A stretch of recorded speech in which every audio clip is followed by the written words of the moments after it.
Hello there and welcome to the Pets Aplenty channel. Today's video will tell you all about Ivan Pavlov, a Russian scientist best known for developing classical conditioning. Pavlov observed that dogs salivated when he rang his bell as the food was presented to them during his research on their digestive processes. Was that indeed the case? Well, sadly, it wasn't. Unfortunately, there was an underlying story about what this gruesome scientist set out to achieve.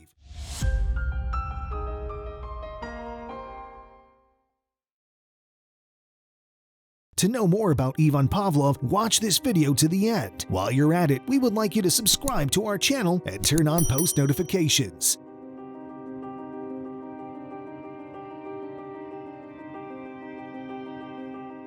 Ivan Pavlov hails from Ryazan in the Russian Empire. He was the first of the 11 children from his father, Peter Dmitrievich Pavlov, a Russian Orthodox country priest, and his mother, Varvara Ivanovna Uspenskaya, a dedicated housewife. At 11, he joined formal schooling and graduated from the Medical Military Academy in 1879 with a gold medal for his scientific effort. D.I. Pisarev, a literary critic and natural science supporter at the time, and I.M. Sechenov, a Russian physiologist whom Pavlov referred to as the father of physiology, motivated him to pursue a scientific career.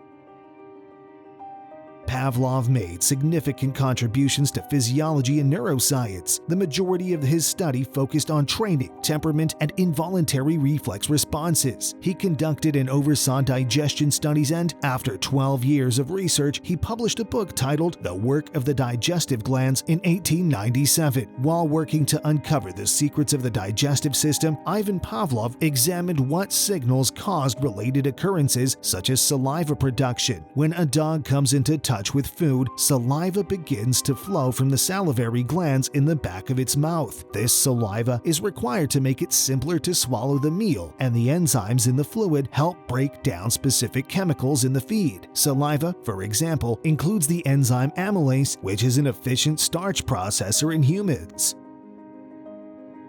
When Pavlov saw that the dogs drooled without the necessary trigger, he got interested in researching reflexes. Even though there was no food in sight, their saliva dribbled. The canines were responding to his assistant's footsteps and lab coats, it turned out. The person who gave the food to the dogs wore a lab coat every time they fed. As a result, whenever the dogs spotted a lab coat, they responded as though the food was on the way. Pavlov conducted a series of tests to determine how these events were connected by ringing a bell when the dogs were feeding. The dogs learned to connect the bell sound with food if it rang close to their meal. They started drooling at the mere ring of the bell after a time.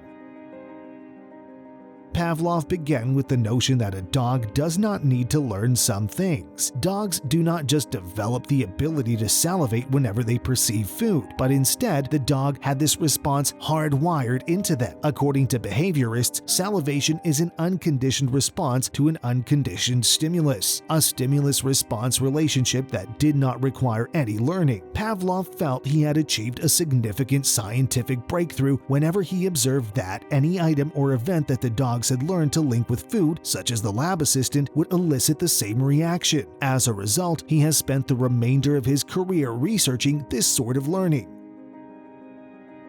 Pavlov utilized a metronome as his neutral stimulus in his experiment. On its own, the metronome did not generate a response from the dogs. The clicking metronome was added before he offered food to his dogs, and Pavlov began the conditioning technique. He showed the metronome on its own after several trials of this technique. Then, the clicking metronome sound started to cause salivation to rise on its own. The dog had acquired a link between the metronome and the food, as well as a new behavior. To explain this process, Pavlov used several very unpleasant technical words. He described the unconditioned stimulus as a thing or event that causes the natural reaction in the first place. A fresh stimulus that does not trigger a response is a neutral stimulus, which becomes a conditioned stimulus after it has become linked with the unconditioned stimulus. The response to the conditioned stimulus is known as the conditioned response.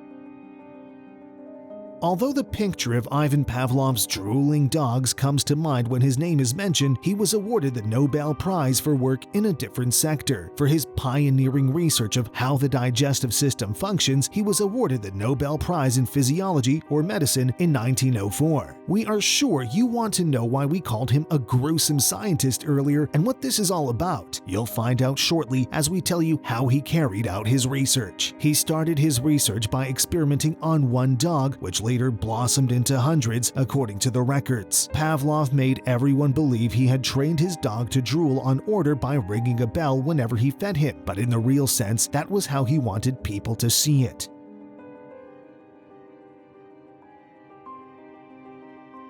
The truth is that the dog's digestive system was surgically removed, nerve bundles were severed to evaluate the consequences, and fistulas were implanted between digestive organs and an external pouch to study the organ's contents.